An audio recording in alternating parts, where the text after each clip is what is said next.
In the figure given below, in order to prove that triangle ABO is congruent to triangle DCO, these two are congruent.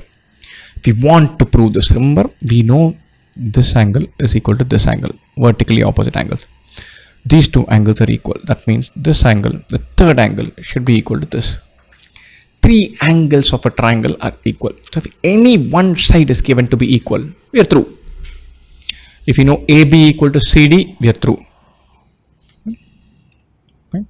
So if we can establish, if you know one side metric, right? So if you know that there is one side metric, so let's think about it. Is there a way of us establishing if AD is equal to BC? AD is along the hypotenuse, BC is along the sides. This doesn't give us much. BAO equal to ODC. BAO is equal to ODC. BAO, ODC. This we already know. So additionally, just be giving this is already given. This practically we know this. So there's no new information here. BO equal to OC. Yeah. BO equal to OC. ASA. Then we are through.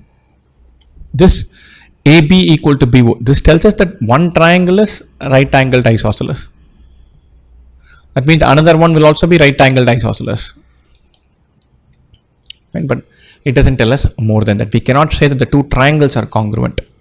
In order to prove congruence, we need to have a side metric linking these two. BO equal to OC works. Choice C. Then we can use ASA and establish that the two triangles are congruent.